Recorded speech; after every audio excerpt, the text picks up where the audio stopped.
স্বপ্ন দেখতেছেন কিয়ামত কায়েম হয়ে গেছে, জান্নাতের জন্য জান্নাতের ব্যবস্থা ফয়সালা হয়ে গেছে, জাহান্নামীদের জন্য জাহান্নামের ফয়সালা সিদ্ধান্ত হয়ে গেছে। জান্নাতের ভিতরে ঘোরাফেরা করতেছেন, দেখতেছেন বিশাল বড় একটা বালাখানা। সেই বালাখানা দেখা গেল বিবি জুবাইদার নাম। বাদশা হারুন রশিদ বলল, এটা তোমার বিবির ঘর, আমি বিবির ঘরে প্রবেশ করবো, তাতে সমস্যা কোথায়? বেহেশতের ফেরেশতারা ধরে বসলো, ভাই আপনাকে যাওয়া যাবে না, যার বেহেশত সে ঢুকবে, এটা বিবি জুবাইদার বেহেশত। এই অবস্থা দেখে আর ঢোকা ভাগ্য হলো না। বাদশা হারুন রশিদের ঘুম ভাঙে গেল। ঘুম ভাঙে যাওয়ার পর অস্থির হয়ে পড়লো, কিন্তু সত্যি সত্যি আমার ওই বাহারুলের ঘর, যে বাহারুল জান্নাত, পুরো বিক্রয় করলে 1 টাকার বিনিময়ে, আমি তো জান্নাত না কেনার কারণে আমি তো বড় সর্বনাশ হয়ে গেলাম। আজকে আমার জান্নাতে প্রবেশ করা হলো না। আমার বিবি তো সত্যি সত্যি সে জান্নাত কিনে নিছে। এবার বাদশা হারুন রশিদ সারাদিন ছটফট করে অস্থির। বাদশা হারুন রশিদের আর ভালো লাগে না, আমার তো জান্নাত কিনা হলো না। তিনি বড় আল্লাহর ওলি ছিলেন, বুজুর্গ বাদশা ছিলেন। এবার সেই বিকালের সন্ধ্যায়, বিকালের সে অপেক্ষায় ছিল। আবার সে নদীর কিনারার দিকে ছুটলো বাহারুলের তালাশে। বাহারুলকে খুঁজতে খুঁজতে এক জায়গায় পাওয়া গেল। সেখানে বাহারুল আবার সেখানে ঘর বানাচ্ছিল বালু দিয়ে। সালাম কালাম করার পরে, ভাই বাহারুল তুমি কি করো? আমি তো ঘর বানাচ্ছি, ঘর আমি বিক্রি করব। ভাই ঘরের দাম কত? এবার বাহারুল সেই ঘরের দাম হাঁকালো। এই ঘরের দাম হলো পুরা পৃথিবীর রাজত্বের সমান। সুবহানাল্লাহ বলেন না? বাদশা হারুন রশিদ চমকে উঠলো, সর্বনাশ! গতকাল ছিল এই ঘরের দাম ছিল 1 টাকা, আর আজকে পুরা পৃথিবীর রাজত্বের সমান। রাজত্ব আমি কোথায় পাবো? পুরা পৃথিবীর রাজত্ব তো আমার কাছে নাই। আমার তো মনে হয় আর জান্নাত কিনা হলো না।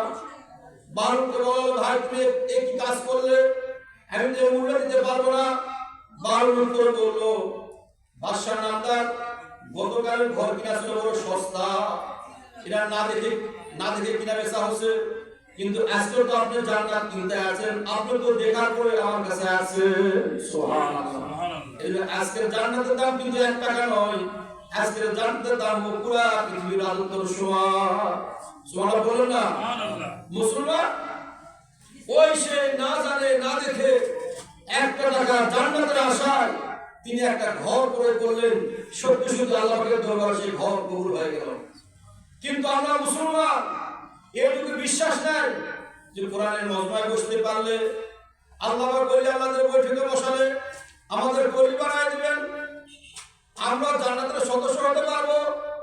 এটুকু বিশ্বাস কেন আসে না? উহিব্বুস সলিহিনা ওয়া লাস্তু মিনহুম লাআল্লাল্লাহা ইয়ারযুকুনি সালাম।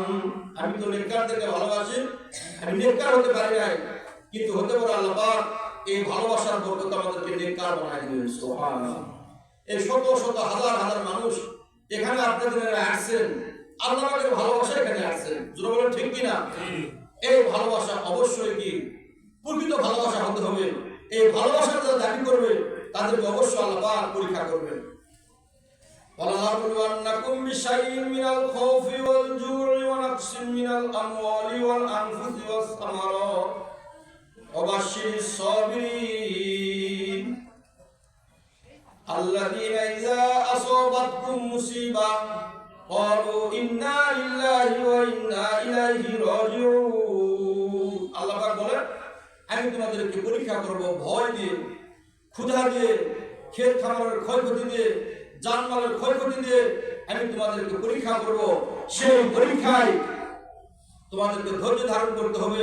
আর ওই সময় ধৈর্য ধারণ করতে পারো তাহলে আল্লাহ পাক মহান আলামিন ধৈর্যশীলদের সঙ্গে আছেন, আল্লাহ পাক তাদের সঙ্গে থাকবেন। আজকে মুসলমান সবচেয়ে বড় পরীক্ষা চলছে, কে আমরা কোরআনের পক্ষের লোক আর কে আমরা কোরআনের বিপক্ষের লোক। কোরআনের পক্ষের লোক সকলে এবং রাজপথে কোরআনের পক্ষের লোক, কিন্তু আমার আপনার সামনে নবীকে অবমাননা করা হয়, কোরআনের বিরুদ্ধে কথা বলা হয়, ইসলামী জালসা হয়, সেখানে একটা সহযোগিতা করার মতো মন মানসিকতা আমাদের নাই। বলেন ঠিক কিনা? খালি ভালোবাসার কথা বলি। সাহাবা রাদিয়াল্লাহু আনহু তিনারা কেমন ছিলেন আল্লাহর নবীর দরবারে, কিভাবে থাকতেন, কত প্রেম আর ভালোবাসা ছিল।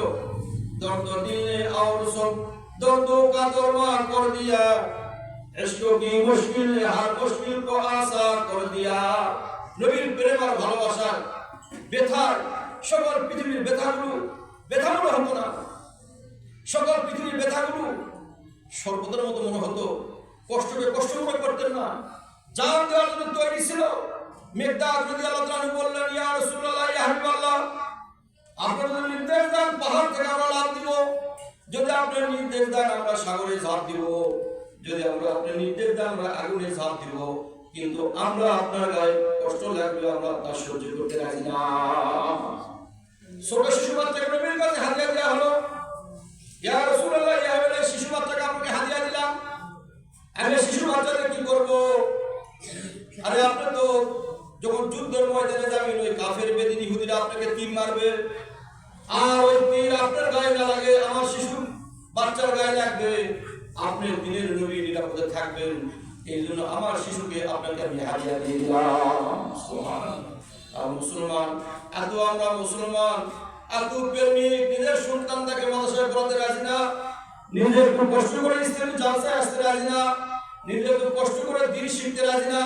খালি আমরা মনে করি দিনের কাজ করার দায়িত্ব হলো উলামা কেরামের, দিনের কাজ করার দায়িত্ব হলো হুজুরদের, দিনের কাজ করার দায়িত্ব হলো মাদ্রাসা প্রশিক্ষকদের। জোরে বলেন ঠিক কিনা? কি আছে ঠিক কিনা? ঠিক। আমাদের কোনো দায়িত্ব নাই। আল্লাহ পাক মহান রব্বুল আলামিন আমাদেরকে এত দামি নবী দিলেন, সেই নবীর